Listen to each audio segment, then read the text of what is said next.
Friends మీరు ఏ processor తీసుకున్నా అంటే మీరు స్నాప్డ్రాగన్ ప్రాసెసర్ తీసుకున్నా సామ్సంగ్ ఎక్సినోస్ ప్రాసెసర్ తీసుకున్నా మీడియాటెక్ ప్రాసెసర్ తీసుకున్నా హువావే ప్రాసెసర్ తీసుకున్నా కానీ ఖచ్చితంగా మీకు ఈ పదాలు వినపడుతూ ఉంటాయి ఆర్మ్ కార్టెక్స్ ఏ సంథింగ్ అని చెప్పేసి like arm cortex A53 course అని చెప్పేసి లేకపోతే ఆర్మ్ కార్టెక్స్ A72 కోర్స్ అని చెప్పేసి సో ఈ పదాలు అయితే మీరు వినే ఉంటారు. సో చాలామంది దీని గురించి అడుగుతున్నారు అసలు ఈ ఆర్మ్ కార్టెక్స్ అసలు ఈ కోర్స్ అంటే ఏంది, దీని పని ఏంది, సో అసలు ఎందుకు అన్ని ప్రాసెసర్స్లో మనకి ఆర్మ్ కోర్సే ఉన్నాయి. సో దీని గురించి చాలామంది అడుగుతున్నారు. ఈ వీడియో నేను దీని గురించి మాట్లాడబోతున్నాను. చూస్తున్నాను నా పేరు ప్రసాద్, మీరు చూస్తున్న Prasad tech in Telugu.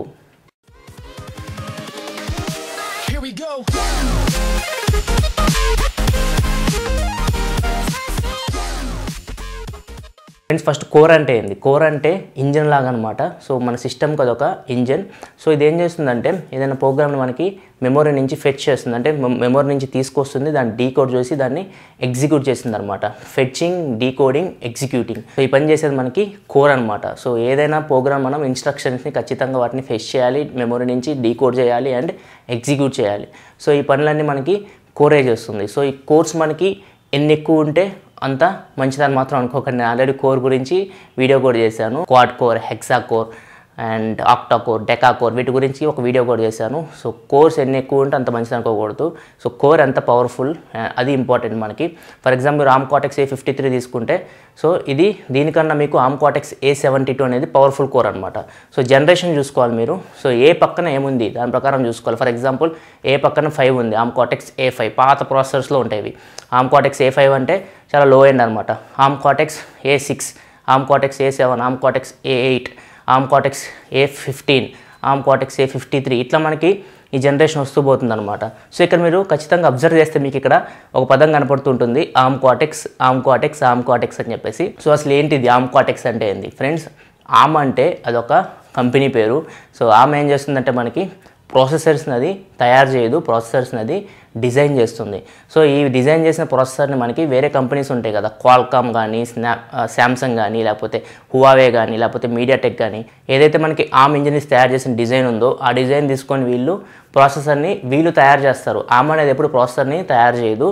So arm only మీకు డిజైన్ని తయారు చేస్తుంది. సో ఆర్మ్ నుంచి వీళ్ళు ఏం కొనుక్కుంటారంటే డిజైన్ కొనుక్కుంటారు ప్లస్ దాంతోపాటు course. So course and architecture ఇవి రెండు చాలా ఇంపార్టెంట్. దీని బేస్ మీద వీళ్ళు కొనుక్కుంటూ ఉంటారు, దాన్ని బట్టి వీళ్ళు ప్రాసెసర్ని తయారు చేస్తూ ఉంటారు అనమాట. సో యాపిల్ కూడా మీకు ఆర్మ్ ఆర్కిటెక్చర్ మీద రన్ అవుతుంది. సో మ్యాక్సిమం అన్ని ఫోన్లు మీకు ఆర్మ్ ఆర్కిటెక్చర్ మీద రన్ అవుతుంటాయి. యాసూస్ ఫోన్స్ ఉంటాయి కొన్ని, అవి ఒక్కటి కొంచెం ఇంటెల్ మీద రన్ అవుతుంటాయి. సో ఇంటెల్ ఏం చేస్తుందంటే మీకు ఆర్మ్కి కంప్లీట్ డిఫరెంట్ అనమాట. ఇంటెల్ దాని ప్రాసెసర్ని అదే డిజైన్ చేస్తుంది, అదే తయారు చేస్తుంది, అదే అమ్ముతుంది అనమాట. సో అది ఎవరికి అమ్ముతుంది? యాసూస్ జెన్ ఫోన్స్ చూస్తే మీకు ఈ కనపడుతుంటాయి ఇంటెల్ ప్రాసెసర్స్. ఆర్మ్ అట్లా కాదు, ఆర్మ్ ఓన్లీ ప్రాసెసర్ని డిజైన్ చేస్తుంది ఇట్లా ఉంటుందని చెప్పేసి. మ్యానుఫ్యాక్చర్ చేసే వాళ్ళు మాత్రం దాని దగ్గర నుంచి కొనుక్కొని మ్యానుఫ్యాక్చర్ చేస్తూ ఉంటారు. క్వాల్కామ్ కానీ శాంసంగ్ కానీ ఇవన్నీ మీకు ఆర్మ్ నుంచి డిజైన్ కొనుక్కొని మ్యానుఫ్యాక్చర్ చేస్తూ ఉంటాయి అనమాట. ఇంటెల్ ఎందుకు మొబైల్ ప్రాసెసర్స్లో అంత పాపులర్ అవ్వలేదంటే దీనిలో మీకు 2 రీజన్స్ ఉంటాయి. ఫస్ట్ ఆఫ్ ఆల్ ఇంటెల్ ఎప్పుడు ప్రాసెసర్ని డిజైన్ నమ్మదు, ఓన్లీ మొత్తం వాళ్ళు ప్రాసెసర్ తయారు చేసి ఆ ప్రాసెసర్ని అమ్ముతుంటారు. మనం డైరెక్ట్ తీసుకొచ్చి ఆ ప్రాసెసర్ని మనం ఫిట్ చేసుకోవాలి మన SOCలో. అదే ఆర్మ్ తీసుకుంటే వీళ్ళు ప్రాసెసర్ డిజైన్ అమ్ముతారు. వీళ్ళు డిజైన్ తీసుకొని ఏదైతే ప్రాసెసర్ మ్యానుఫ్యాక్చర్స్ ఉంటారో క్వాల్కామ్, శాంసంగ్ ఇలాంటి వాళ్ళందరూ సో దాన్ని వాళ్ళు మాడిఫికేషన్ చేస్తూ ఉంటారు అనమాట. సో ఇది ఫస్ట్ రీజన్ ఇంటెల్ పాపులర్ కాకపోవడానికి. అండ్ నెక్స్ట్ రీజన్ వచ్చేసరికి ఇన్స్ట్రక్షన్ సెట్ అనమాట.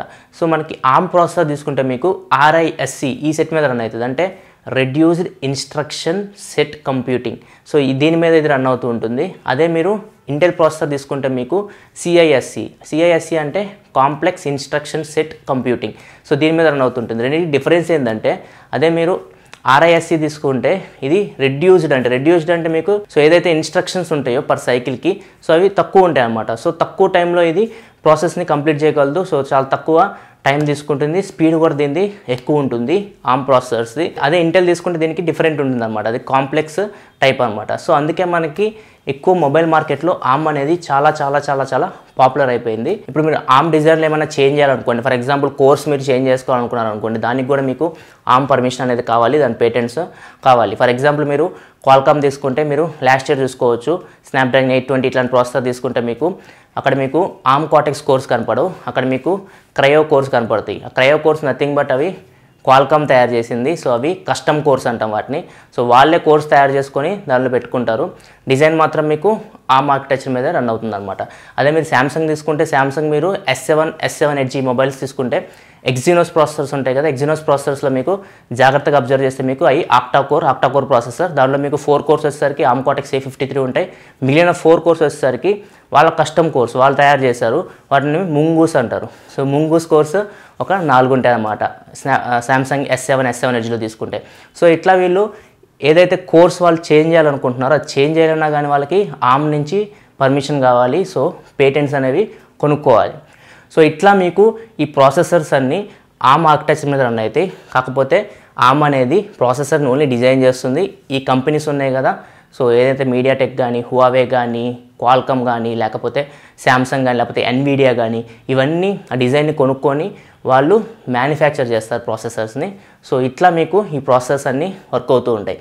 సో ఇది ఫ్రెండ్స్ ఓవరాల్గా ప్రాసెసర్స్ గురించి. సో వీడియో నేను మీకు ఆర్మ్ గురించి మొత్తం ఇన్ఫర్మేషన్ అందించాలనుకుంటున్నాను. ఒకవేళ మీకు వీడియో నచ్చితే కింద లైక్ బటన్ ప్రెస్ చేయండి. ఇలాంటి మరిన్ని వీడియోస్ కోసం వీడియో కింద మీకు మన ఛానల్ లోగో కనపడుతుంది, దాని మీద క్లిక్ చేసి మీకు సబ్స్క్రైబ్ బటన్ వస్తుంది, దాని మీద క్లిక్ చేసి ఈ ఛానల్ సబ్స్క్రైబ్ చేసుకోండి. ఎందుకంటే ఇలాగ మీకోసం టెక్నాలజీ సంబంధించిన ఇన్ఫర్మేషన్ తీసుకొస్తూ ఉంటాను. This is your Prasad signing off. I'll see you next video. Thanks for watching. Bye bye now.